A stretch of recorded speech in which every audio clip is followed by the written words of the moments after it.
morning, everybody. Happy Tuesday to you. Taco Tuesday for some of you. And yes, Rosie in the nice, comfortable dress. I've worn this a lot in Las Vegas.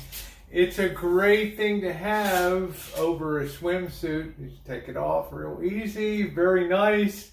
Cover up after you're done at the pool. So you don't care about that stuff. You're here for the morning funny. And let's get to it.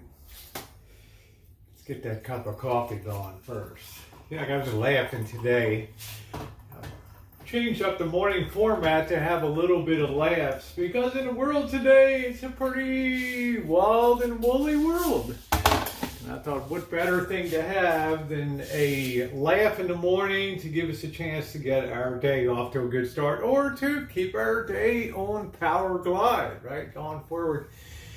And I've really come to the conclusion after a lot of years of not doing these morning things and going back and doing my research that the world is pretty damn crazy still. Nothing's even crazier. One of the things that, well, let me have a seat here and we'll tear into it. Don't go anywhere. Some of you will remember years ago, I know I take a roundabout way to tell a story, right? The boss says, Rosie, you're always talking all the time. I'm a great storyteller. Years ago in Las Vegas, probably 5 years ago, when I'd be hanging out, all of a sudden I'd be at a 7-Eleven on Las Vegas Boulevard, the place where we'd have a pop-up party, have a beer down there after walking about 1.5 miles from downtown. And I go one night and there's symphony music playing. Beethoven is da-da-da-da on loudspeakers outside the 7-Eleven. I didn't think much about it. I didn't trace where it came from, but I noticed over the course of the next times that I would visit that all the 7-Elevens started to have speakers mounted outside and they're blasting classical music. And I finally had to start asking some people. I didn't think they were doing it as a public service, right? Even though music hath charms to soothe the savage beast.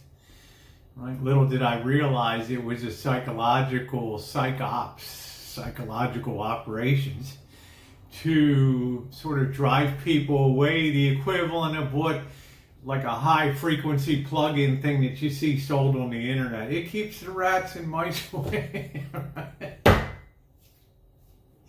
Plug this baby in, it emits a high frequency that drives rats out of their mind. I'm not sure if I want a rat around that's driven out of its mind or not. I don't know. But anyway, I guess the same theory holds of hood rats, right? You play this music and it drives them out of their mind. Now, in doing some research, I know that it came Guantanamo psychops down there that they would play, you know, bubblegum pop to these worst of the worst right down there, these fighters and these terrible Taliban and stuff that were down there. And I was never recorded whether it had much effect on it or not. And I thought honestly that people gave up on that. I didn't know, you know, what the hell do I know? I'm Rosie, right? Then I read the story about New Zealand when they had the truckers and they had the protests to come to the parliament about cornholio and all that. And they turned water cannons on people to try to disperse them, and people were just dancing and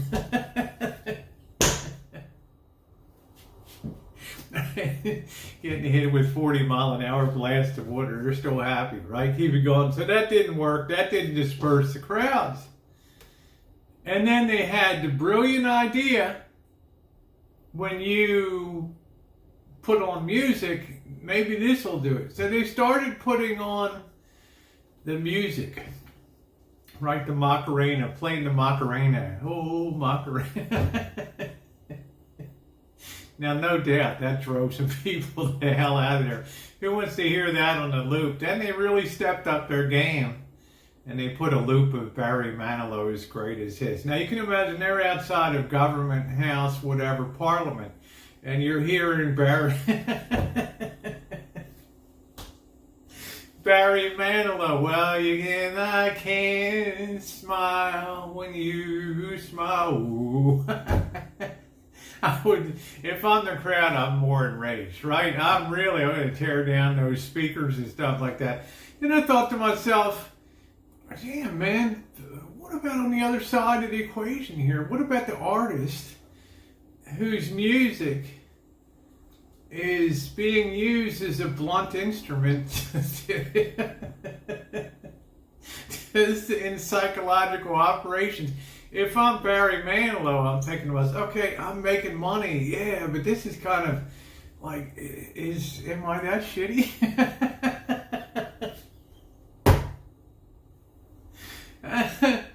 Oh man, and then James Blunt, who sang, I saw a lady across the room, you're beautiful, right? Beautiful song, I love it. And he contacts him and does a tweet, why don't you play my You're Beautiful? I mean, this guy throws himself right in the lion's mouth, right? Why don't you play my song down there? No go. I don't know, guys, but I'm not sure if music is the deal. Remember when I lived in China 5 years, we'd have the 6 a.m. Chairman Mao morning Zhao Hao, right? You'd have the morning blast from Chairman Mao. I guess that was kind of the equivalent, but you didn't dare not stand at attention. All right, guys, check the link in the description box down below. Oh, you know, I can't small. Turn that shit down. Take care, everybody.